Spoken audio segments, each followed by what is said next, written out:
PJ, the spring is winding down, only a few practices left. Do you feel like you've accomplished what you need to accomplish during this camp? I think we're on our way. You know, obviously we got a few practices left. We got to take advantage of each one of those opportunities, but I think we've really come out here and attacked this the right way. We just keep getting incrementally better as the spring moves along. So you did not have to do as much install as the offense. Did you feel that put you ahead of the offense a little bit when it came to going good on good? Well, yeah, I absolutely. You know, there's a language barrier for those guys, you know, offensively, just putting together a new offense, the scheme, just the terminology, all those things like that. But Grant and those guys over there are doing a phenomenal job with them. And to be honest with you, they're extremely difficult for us to prepare for every day. It's making us better as a defensive staff and obviously as a defensive unit. Well, I was going to say, I mean, I think the offense has had its moments. A couple Saturdays ago, Corey Myers had a touchdown on an RPO that worked just as designed. I mean, so they've gotten you a few times, right? Oh, absolutely. I mean, that's the point of spring is there's a give and take to it, and you never want to be part of a team where one side of the ball is hammering the other, because that usually spells for a fall that you're not going to end up liking too much. So there's been a ton of give and take in terms of those things. All the different schemes that they employ help us get better defensively. We see, you know, obviously all the under center stuff. You talked about the RPO piece of things. Those are the things that we're going to see in our conference, 10 games a year, as well as our non-conference schedule, and then obviously the other two, the under center option and all those types of things. So we get an opportunity to prepare for a lot of different things that we're going to see throughout the course of a football season. It helps us get better as a defensive unit.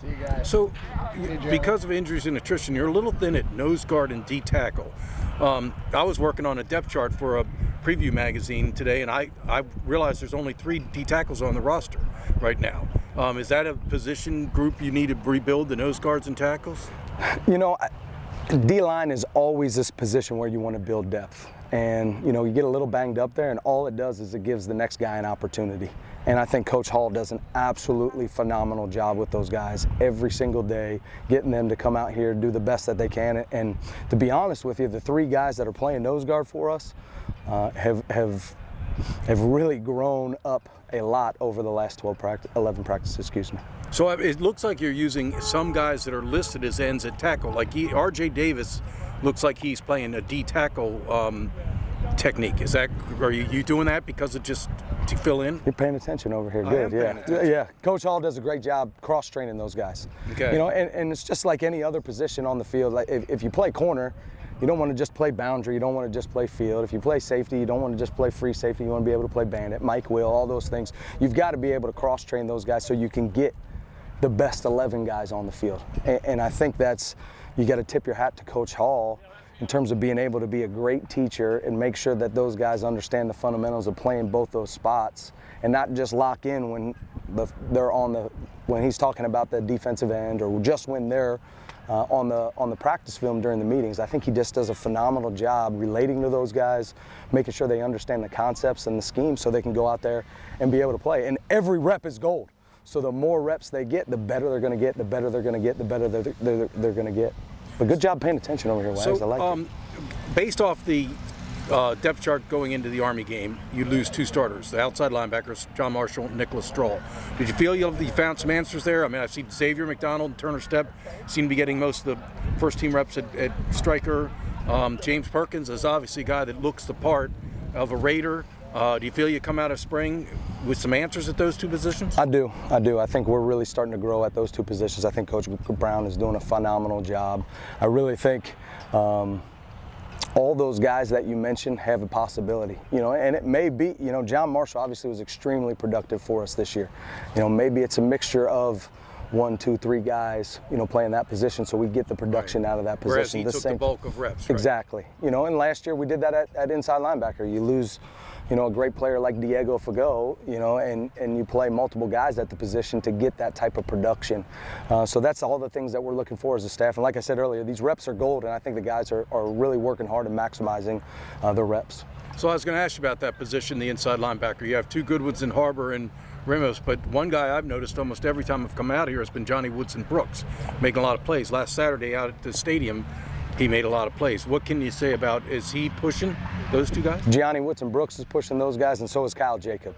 Both those guys. I notice him too. Right? I mean, they come out here every day. They're lunch pail guys that just come out here and work and work and work and work. They know the scheme extremely well, not just their position, but they know the other 10 positions on the field. They're getting an idea of what the offense is trying to do.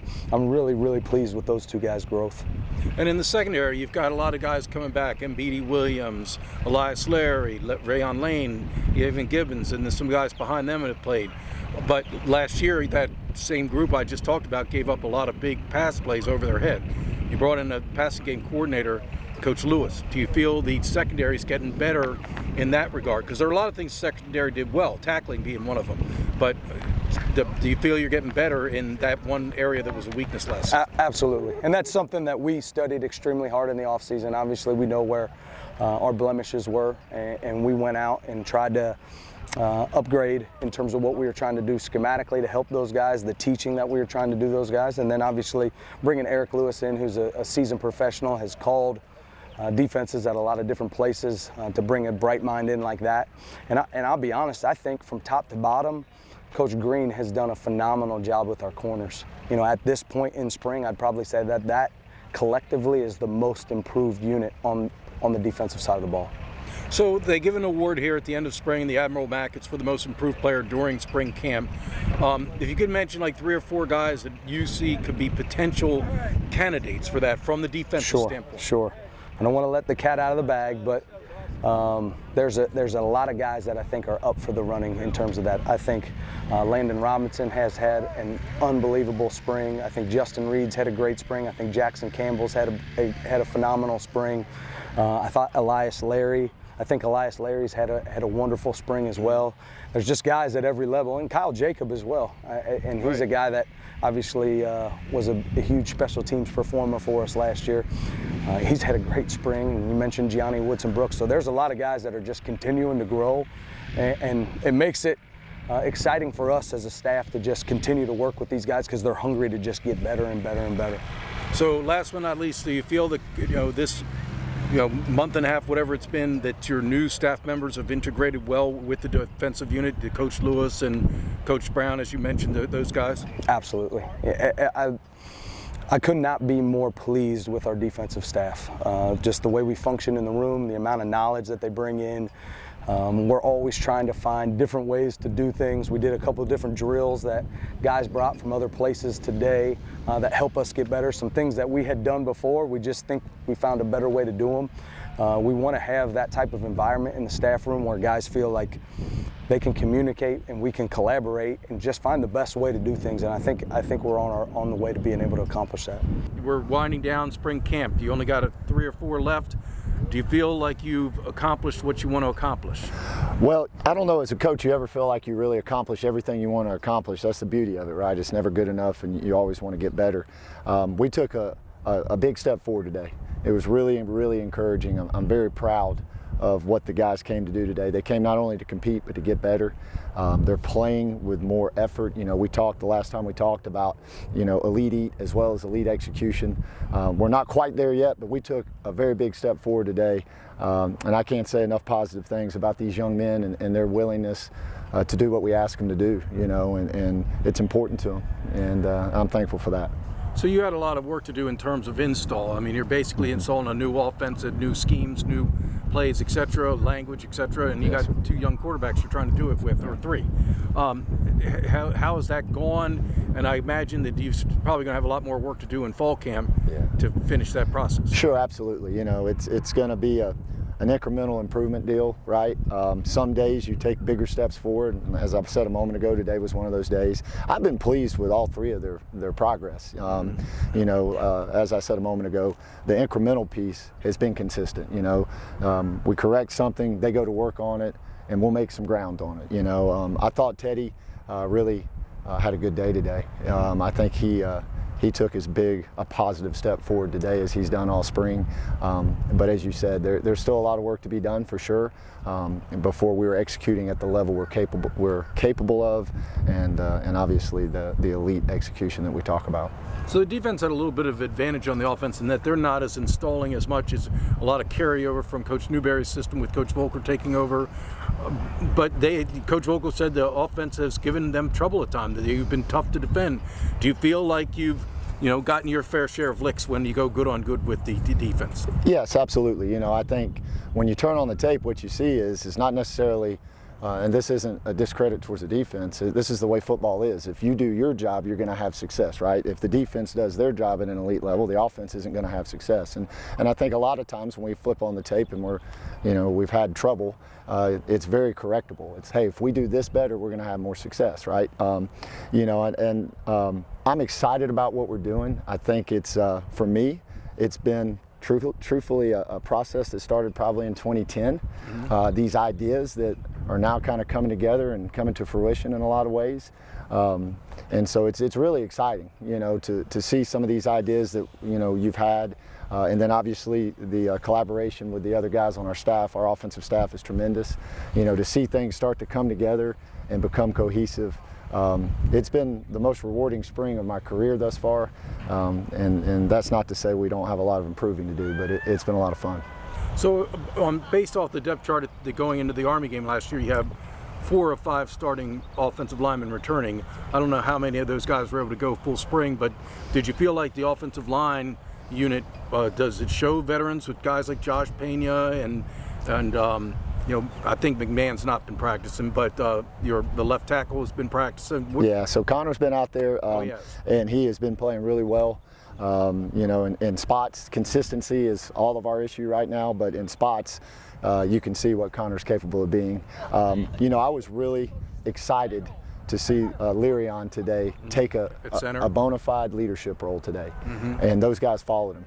And that was incredibly encouraging, So, it all starts up front with any offense. If you cannot dominate and control the line of scrimmage, you're going to have a hard time running an offense. And watching these guys grow together over the last 12 practices now, and start to really believe in themselves and buy in to the process, and that hard work leads to great things. It's been very encouraging, as you can tell, I'm pretty excited about today's practice, but the first thing I'm going to tell the guys tomorrow is the most important play is the next play. Right. What you did yesterday was great, but it doesn't matter now. But there's been, definitely some growth in leadership and growth up front over the course of spring. So the one starting position that was lost off the offensive line was Kip Franklin at right tackle. It looks to me from being out here, Javon Boughton has stepped up. Is he look like a guy that could play the part? Yes, sir. He is, and we've kind of moved him a little bit. We've tried him in a couple other spots. We put Grayson Crawford at right tackle and Bouton at left guard the last few days, just to kind of move some guys around. And I've been pleased with Grayson as a young player. He's still got he's got a lot of improving to do, but he's talented and it's important to him. And we'll continue to do that. Sam Glover is also going to be a potential guy at right tackle as well.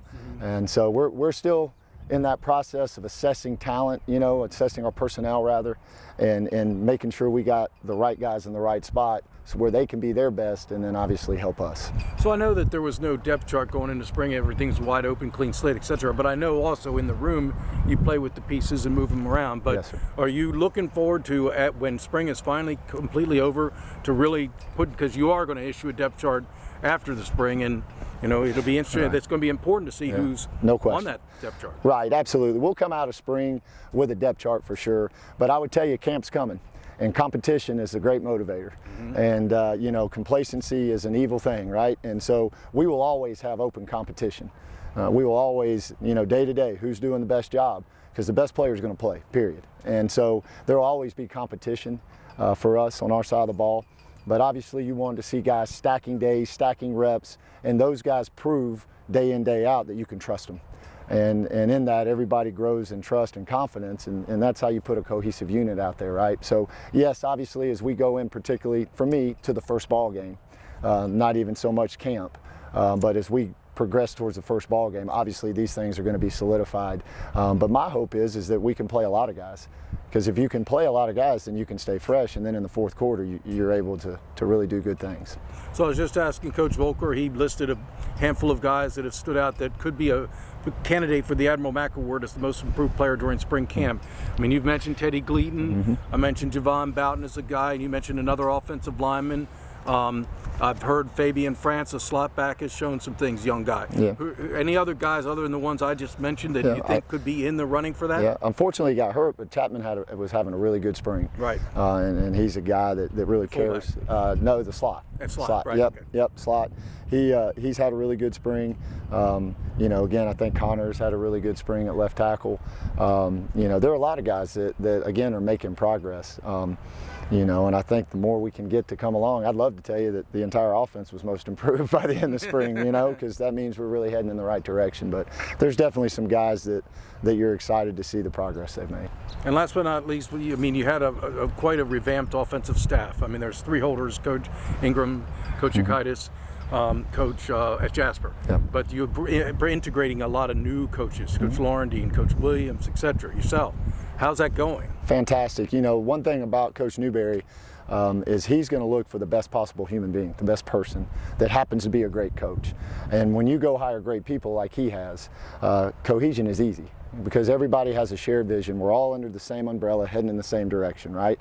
So the transition has been very seamless because we're all like-minded. We're all here for the right reasons, to pour into kids on a daily basis, to help them be the best version of themselves they can be, to help this program be the best version of itself it can be, and ultimately make everyone that is a part of the Naval Academy and loves the Naval Academy proud of what we're doing. So it's been extremely seamless in this, and I'm very thankful for it. It's a special place, and it starts at the top. It starts with leadership and vision, and Coach Newberry does a phenomenal job of that.